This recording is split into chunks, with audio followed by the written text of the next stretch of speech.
Bienvenue dans cette nouvelle vidéo où on va voir ensemble c'est quoi l'inflation, pourquoi c'est dangereux pour notre épargne et qu'est-ce qu'on doit faire pour lutter contre l'inflation. C'est parti. Commençons avec une explication. Qu'est-ce que c'est que l'inflation? En fait, l'inflation, c'est une augmentation généralisée des prix, c'est-à-dire que tous les prix augmentent, alimentaires, les loyers, etc.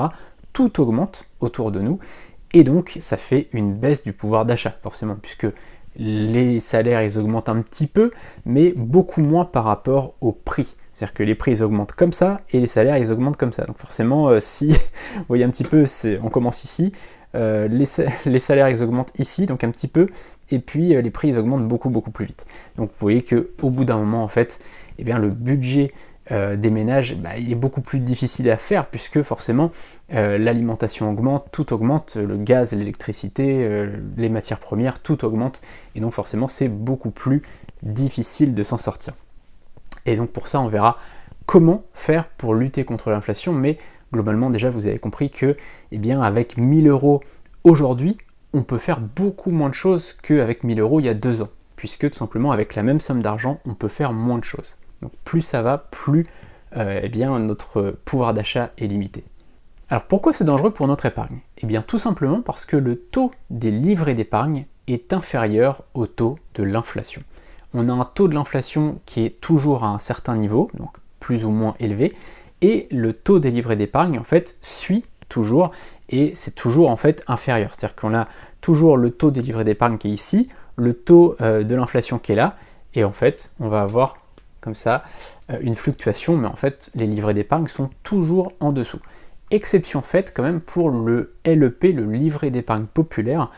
En général, il est au taux de l'inflation. Donc clairement, si aujourd'hui vous y avez le droit, c'est fait uniquement sous certaines conditions de revenus, et bien à ce moment-là, c'est très intéressant d'en créer un puisque vous êtes au taux de l'inflation, voire parfois un petit peu au-dessus, parfois un petit peu en dessous, ça dépend, mais en général, c'est quand même pas mal, contrairement au livret A qui est toujours en dessous de l'inflation. Donc il faut bien comprendre ça, il faut bien comprendre qu'en absolu, on gagne de l'argent. Quand on a un livret A par exemple, chaque année on gagne de l'argent, mais en fait on en perd. C'est-à-dire qu'en absolu, on a gagné de l'argent, on a gagné des intérêts chaque année, mais la somme qu'on a, elle est inférieure en fait avec ce qu'on peut faire finalement. L'argent qu'on a, il ne vaut pas l'argent qu'on avait en début d'année, d'accord? Donc en gros, en absolu, on a gagné de l'argent, mais en relatif, on en a perdu. Par exemple, si j'ai mis 1000 euros en début d'année sur mon livret A, à la fin de l'année, j'ai 1000 euros plus mes intérêts, mais la somme que j'ai avec mes intérêts, je ne vais pas pouvoir faire autant de choses qu'avec mes 1000 euros au début de l'année. Vous comprenez? Donc en fait, c'est un danger vraiment l'inflation pour notre épargne, et c'est pour ça qu'il faut mettre uniquement, on en parlera juste après, l'argent qu'il nous faut en livret d'épargne et ensuite investir. Comment combattre l'inflation? Alors il faut bien comprendre une chose, c'est la différence entre l'épargne et l'investissement. Je vous ai fait une vidéo que je vous mettrai dans la description pour bien comprendre la différence entre l'épargne et l'investissement. En gros, l'épargne c'est l'argent de côté et l'investissement c'est l'argent en bourse. On investit donc en bourse ou en immobilier ou dans un bloc clé en main, etc. Et en gros, on va simplement épargner l'argent dont on a besoin pour notre fonds, d'accord, notre fonds de sécurité, notre matelas de sécurité.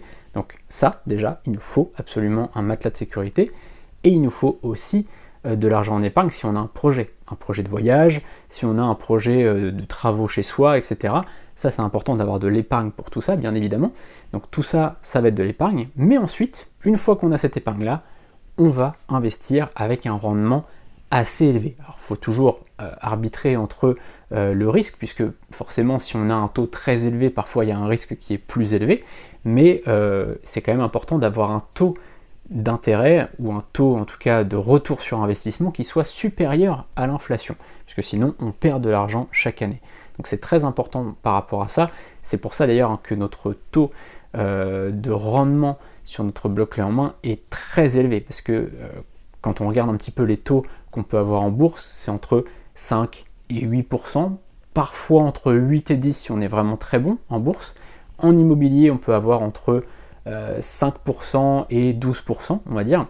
Et là, sur notre concept de bloc clé en main, que je vous ai mis dans la description si ça vous intéresse, on peut avoir 12%, voire plus, de rendement à l'année. Donc là, on est bien au-dessus de l'inflation, et donc là, on s'enrichit et on ne s'appauvrit pas. Donc voilà, ça si vous avez envie de voir notre concept, il est dans la description. Mais en tout cas c'est important, peu importe ce que vous voulez faire de l'investissement en bourse, en immobilier ou dans un bloc clé en main par exemple, vous devez bien regarder et vous devez chercher toujours un taux de retour sur investissement qui est supérieur à l'inflation. Voilà, j'espère que cette vidéo vous a plu et surtout qu'elle vous sera utile. Vous pouvez vous abonner juste en dessous et activer la cloche pour recevoir toutes les prochaines vidéos. On se retrouve très bientôt. Salut!